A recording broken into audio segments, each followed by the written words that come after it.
Bonjour, alors aujourd'hui on va regarder des suites récurrentes et dans le cas où elles convergent vers un point fixe attractif. Regardons rapidement une situation générale. On a f, une fonction qui va d'un intervalle i vers lui-même, ça c'est important. Bon, pour l'instant de classe C, je dis pas, on verra au fur et à mesure en fonction des besoins. Et on suppose que f' de x est borné, ici sur i, hein, par un certain k, qui est lui-même strictement plus petit que 1. Bon, alors ça c'est une hypothèse importante. Et on suppose que dans i, il y a un r, tel que, donc un point fixe, hein, tel que f de r est égal à r. Bon, alors voilà à peu près la situation. Hein, vous avez votre point fixe ici, ça c'est la première bisectrice. Hein, vous avez votre point fixe R, vous avez votre courbe dont la dérivée est strictement plus petite qu'un certain k, hein, ici, qui est plus petit que 1, voilà, comme ceci. Et là, on va avoir un point fixe attractif. Hein, vous avez votre suite ici, et puis si vous partiez d'un U0 plus grand, ben, ça descendrait. Alors, votre suite, c'est UN, je ne l'ai pas présenté, c'est UN plus 1 égale F de UN, vous en seriez douté, et on n'a pas besoin, on a juste besoin de la dérivabilité sur I pour avoir que UN plus 1 moins R est égal, bon, on oublie les valeurs absolues, est égal à un certain F' de x0 un moins r pour un x0 dans i. Bon, bah ça c'est le théorème des accroissements finis. Hein. Il demande la dérivabilité, hein, sur l'ouvert. Et donc, on en déduit directement que, en valeur absolue, un moins r est inférieur à k puissance n, u0 moins r. Donc, bon, si on doit résumer, à peu de frais, hein, on voit que un moins r va être majoré par une suite géométrique qui converge, ici vers 0, évidemment, de raison k. On veut que un-r soit équivalente à une suite géométrique. Alors, on s'en doute, si elle est équivalente à une suite géométrique, ce sera une suite géométrique de raison quoi? A priori, vous le voyez, hein, ici, vous avez ici la dérivée, là, ici la tangente, et ce sera équivalent. Hein, cette courbe va ressembler à sa tangente quand on va se rapprocher du point attractif, et bien sûr, ce sera une suite géométrique de raison f' de r. Donc il nous faut une égalité. Alors ici une égalité, ici f' de r, et non pas f' de x0. Donc il nous faut prolonger le développement limité, et c'est là où on va supposer que f est de classe C2. Donc supposons que f soit de classe C2. Et on va aussi supposer que f' de r est différent de 0. Voilà. Bon, alors ça, effectivement, si f' de r égale 0, on aurait des problèmes parce que l'ordre 1 ne donnerait pas un équivalent. Et on va aussi supposer que n est non stationnaire. Voilà. Donc ça, c'est nos nouvelles suppositions. Alors, qu'est-ce que ça nous donne? On va avoir un plus 1 moins r, ça va être f' de r, facteur de un moins r, plus un certain f seconde de cn avec un cn dans i, sur 2, bon, facteur de un moins r au carré. Ça, c'est Taylor-Lagrange. Bon, qui ne suppose que f, deux fois dérivable ici, hein. Et maintenant, on va pouvoir mettre en facteur f' de r, facteur de un moins r. Maintenant, ça va nous faire quoi? Ça va nous faire un plus 1 moins r, égale f' de r, facteur de un moins r, et facteur d'un certain 1 plus Rn, avec Rn, c'est f seconde de Cn, facteur de un moins r, sur 2 f' de r, puisque j'ai supposé f' de r non nul. Bien. Donc globalement, hein, là ça y est, on va avoir notre suite géométrique ici, puisque un moins r va être égal à f' de r puissance n, facteur de u0 moins r, fois un produit de i égale 0 à n-1 de 1 plus ri. Et il va falloir étudier cette suite-là. D'accord ? Alors, cette suite, qu'est-ce qu'on peut en dire ?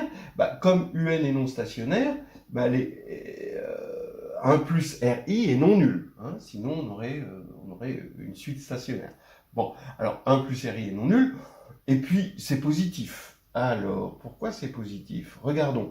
Rn, c'est là où on va supposer f de classe C2, et f seconde qui continue, va être borné sur un compact. Bon, il est évident que un moins r ici est borné, donc il appartient à un compact, et sur ce compact, f seconde est inférieur à grand N. Donc on va avoir Rn inférieur ou égal à m sur 2 f' de r, k puissance n, fois valeur absolue de u0 moins r. Voilà, j'ai remplacé ça par ça, d'après cette formule-là. Voilà. Ce qui veut dire que Rn, c'est un grand taux de k puissance n. Grand taux, ça veut dire que quand on divise par k puissance n, on a quelque chose de borné. Bon, alors k, je vous rappelle qu'il est strictement inférieur à 1. On peut prendre le log de 1 plus ri, parce que 1 plus ri va être strictement positif à partir d'un certain rang. Et donc, le log de 1 plus ri, il est inférieur à ri, et donc la série ici va être bornée par une série géométrique de raison k, et ça va converger. Donc si la série des logs converge, le produit ici va converger. Voilà. Ce qui va faire que ça va converger vers une certaine constante, et quand on va multiplier cette constante par u0 moins r, on va avoir une certaine constante, une autre constante, un lambda de u0, et un moins r va être équivalent à lambda de u0, ici, la limite de ceci, puisqu'on a une série convergente, fois f' de r puissance n. Voilà, on a cette équivalence, et on est passé avec une hypothèse classe C2, on aurait pu dire simplement f dérivable 2 fois et la dérivée est bornée, mais bon, avec classe C2, on s'affranchit de tout détail, et on est passé de inférieur ou égal à une suite géométrique à vraiment équivalent à une autre suite géométrique, et vraiment de raison f' de r. Voilà, maintenant on va voir une application qui implique la méthode d'Archimède. Ça ne nous rajeunit pas. Alors allons-y pour une application. On va prendre f de x égale racine de 2 plus x sur l'intervalle i égale r plus. Ça c'est i. Hein. Et la dérivée de f, c'est 1 sur 2 racine de 2 plus x. Voilà. Point fixe sur R+, on résout x2 moins x moins 2 égale 0, ce qui fait facilement x égale 2, parce que x est strictement positif, et la dérivée de f en 2, c'est 1 quart. Bon, la fonction, elle est de classe C2, il n'y a pas de problème, ce qui va faire que quand on va regarder la suite un plus 1 égale f de un, eh bien, non seulement un va converger rapidement vers 2, mais on peut dire que, alors là je prends 2 moins un plutôt que un moins 2, ça revient au même, c'est équivalent à une certaine suite géométrique, ça c'est différent de 0, qu'on va écrire lambda sur 4 puissance n, parce qu'elle est de raison 1 quart. Voilà, donc on va s'intéresser à ce nombre lambda. Qui est-il ? Eh bien, on va multiplier par 4 puissance n, donc on regarde 4 puissance n fois 2 moins un. On va faire mieux. Je commence par u1 égale 0, ce qui va faire que je suis avant mon lambda, parce que là j'ai pris le minimum sur R+, et donc on se doute que la suite va être croissante. Et on va regarder donc la racine, donc ça va être positif, puisque la suite est croissante, et va tendre vers 2. Et on va regarder la racine de 4 puissance n fois 2 moins un. C'est-à-dire, on veut regarder quelque chose qui va tendre vers racine de lambda, c'est-à-dire 2 puissance n, racine de 2 moins un. Voilà. Combien vaut lambda? Combien vaut racine de lambda? Alors, là, il y a quelque chose d'intéressant qui va se passer, c'est le lien avec la méthode d'Archimède. On va regarder la suite Vn. Vn, c'est 2 sinus pi sur 2 puissance n plus 1. Cette suite, c'est facile d'en avoir un équivalent, c'est facile d'avoir un développement limité, ça, on sait faire des tas de choses sur cette suite. Alors, qu'est-ce qu'elle veut dire, cette suite, géométriquement? C'est-à-dire que je prends le cercle de rayon 1, cercle, voilà, trigonométrique, je vais prendre l'angle alpha égale 2pi sur 2 puissance n plus 1, d'accord? C'est-à-dire pi sur 2 puissance n, voilà mon alpha. Ici, je vais regarder le 2 puissance n plus 1 Ghosn inscrit dans mon cercle. Ben oui, puisque j'ai divisé 2pi par 2 puissance n plus 1, hein, d'accord? Donc ici, quand je vais dessiner le polygone d'anglocentre alpha, le polygone régulier, hein, je vais avoir un 2 puissance n plus 1 Ghosn régulier, hein, évidemment.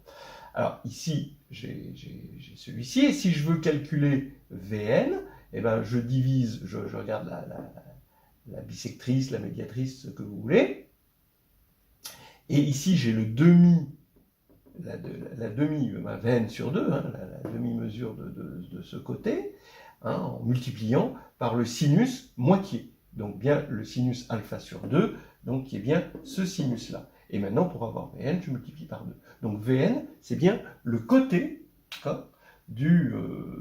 donc c'est le côté du 2 puissance n plus 1 Ghosn. Voilà.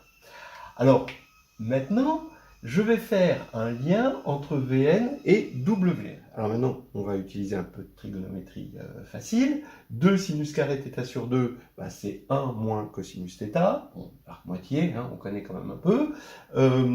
Et comme on est dans une situation où les angles sont positifs, voilà, bien compris entre 0 et pi sur 2, eh bien, cosinus, c'est racine de 1 moins sinus carré, parce que cosinus est positif. Et donc, ici, on a 2 sinus carré θ sur 2 égale 1 moins racine de 1 moins sinus carré θ. Voilà. Ce qui fait que Vn plus 1, eh bien, en utilisant cette formule-là, eh bien, on trouve facilement que c'est racine de 2 moins racine de 4 moins Vn carré. Bon, vérifiez-le, c'est vraiment pas difficile à partir de là, en posant θ égale pi sur 2 puissance n plus 1. Voilà. Et maintenant, ici, je regarde combien vaut V1. Alors V1 vaut, pour n égale 1. Ici, j'ai pi sur 4, donc racine de 2 sur 2, fois 2, ça fait racine de 2. Donc V1 égale racine de 2. Bon, très bien. Alors maintenant, on va regarder une autre suite, juste la suite racine de 2 moins un. Quelle est sa relation de récurrence? Donc regardez, racine de 2 moins un au carré, ça va faire 2 moins un. 4 moins 2 moins un, ça va faire 2 plus un. Racine de 2 plus un, par définition, c'est f de un, donc c'est un plus 1. Donc on a bien ça. Hein, d'accord? Voilà. Voilà. Donc on a cette relation de récurrence qui est exactement donc la même que celle de Vn. Et maintenant, on regarde racine de 2 moins u1.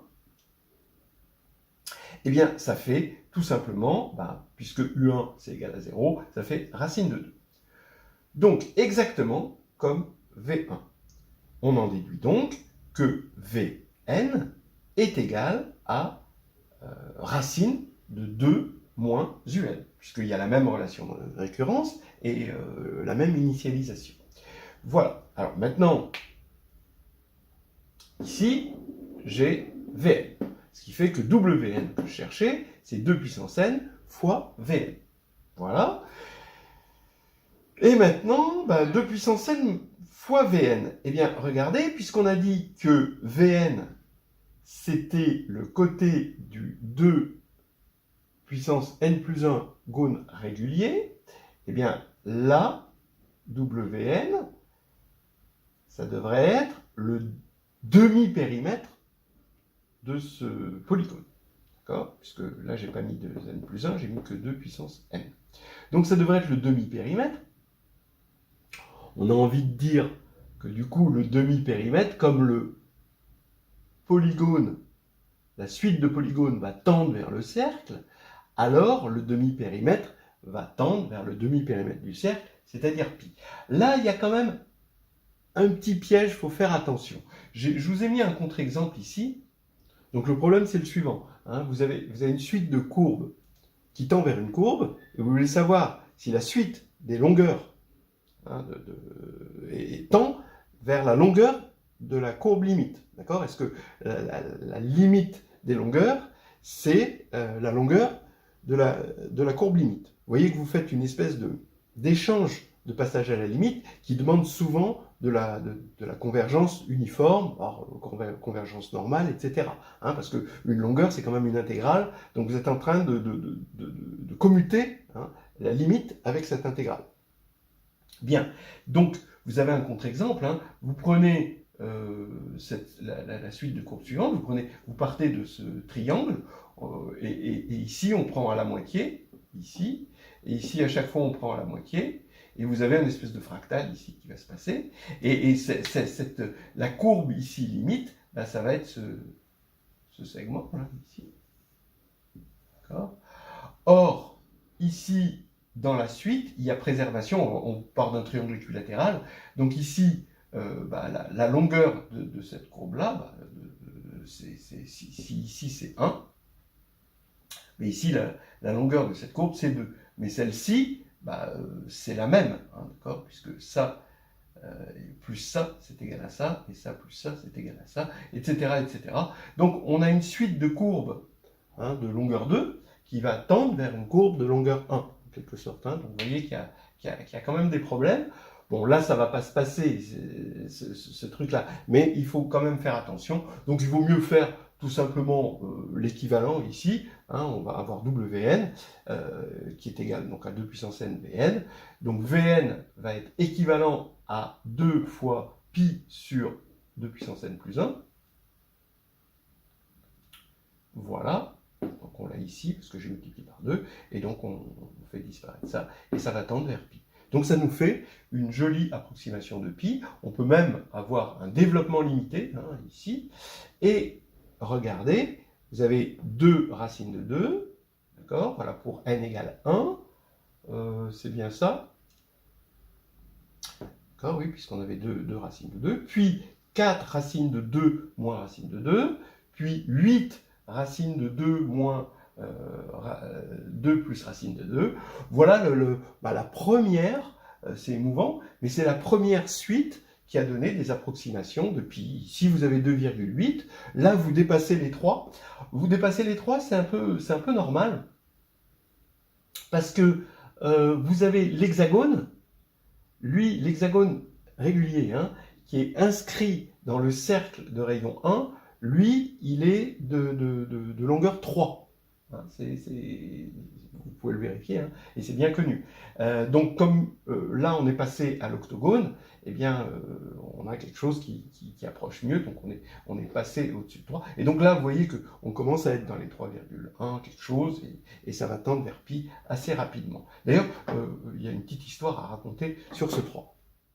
Voilà donc la petite histoire qu'on peut trouver dans le livre Récolte et semailles d'Alexandre Grothendieck, où il raconte que vers l'âge de 11 ou 12 ans, bon, il était à cette époque, donc on était pendant la guerre, il était interné au camp de concentration de Rieucros, près de Mende, et il s'amusait à faire des jeux de tracés au compas, bon, et puis donc il avait des rosaces, et avec les rosaces évidemment, on retombait sur le point de départ, c'était magnifique.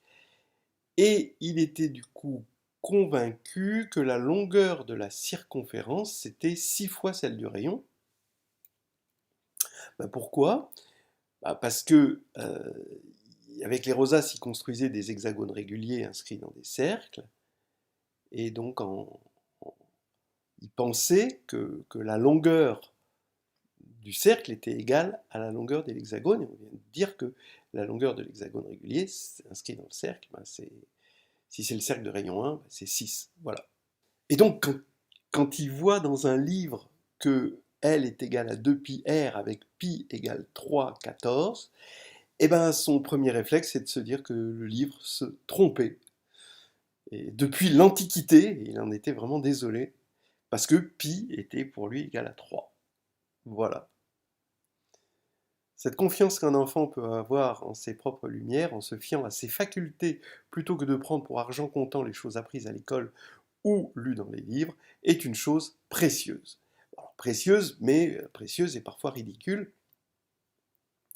puisque là, il s'était trompé. Mais il ne faut pas jeter le bébé avec l'eau du bain, et il explique que cette expérience a été sans doute une des toutes premières qui m'a enseigné une certaine prudence, quand mes propres lumières semblent contredire un savoir généralement admis, qu'une telle situation peut mériter un examen attentif. La prudence, qui est un fruit de l'expérience, épouse et complète, sans l'altérer, la confiance spontanée en sa propre capacité de connaître et de découvrir, et l'assurance que donne la connaissance originelle de ce pouvoir en nous. Je trouve ça très très joli, c'est une belle histoire. Et on va s'arrêter sur cette jolie histoire. Et on va s'arrêter sur cette belle histoire, justement, qui nous aura donné un instant l'illusion qu'on peut comprendre tout ce que dit M. Grothendieck, qu'on arrive à dominer Alexandre Grothendieck au moins jusqu'à 11 ans.